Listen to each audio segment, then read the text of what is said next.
వాసవి ఆలయాలు, కనికా పరమేశ్వరి సత్రాలు ఇవన్నీ కూడా ఆర్య వయస్సులు వాళ్ళ సొంత డబ్బులతో కట్టుకుంటారు.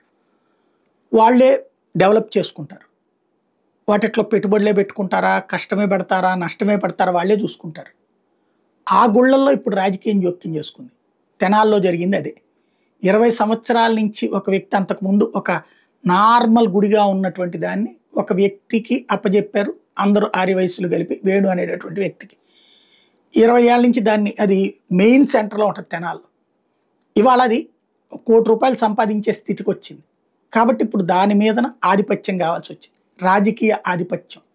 ఇందులో ఇంతకుముందు వైసీపీకి సపోర్ట్ చేశారు అందులో ఉన్న కొంతమంది. కాబట్టి ఇప్పుడు తెలుగుదేశంకి కావాలంటూ తెలుగుదేశం నేత ఆలపాటి రాజేంద్ర ప్రసాద్ దగ్గరికి ఇదే ఆర్య వయస్సులో కొంతమంది వెళ్ళారు.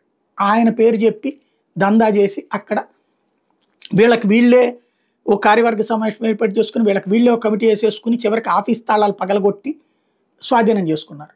అదే సందర్భంలో ఇంతకుముందు ఉన్నటువంటి కోర్టులో, హైకోర్టులో దాని మీద స్టే ఉంటే కూడా పట్టించుకోకుండా చేసుకొచ్చారు. అక్కడ ఉన్నదేమో ఎమ్మెల్యే నాదెళ్ల మనోహర్. ఇప్పుడు ఉన్నటువంటి ఒరిజినల్ కమిటీ వాళ్ళు నాదెళ్ల మనోహర్ దగ్గరికి, ఆయనేమో అసలు మీ వ్యవహారంలో మీరు జోక్యం, మేమెందుకు జోక్యం చేసుకోవాలి, తప్పు కదా ఇది, అందుకే నేను జోక్యం చేసుకోలేదు, ఇట్లాంటి వాటిట్లో మేము జోక్యం చేసుకోమని చెప్పారు. మీరు పెద్ద మనుషులు ఎవరైనా కూర్చుని చర్చించుకోండి అన్నారు. బట్ ఇక్కడ రాజకీయం ఇన్వాల్వ్ అయిపోతుంది.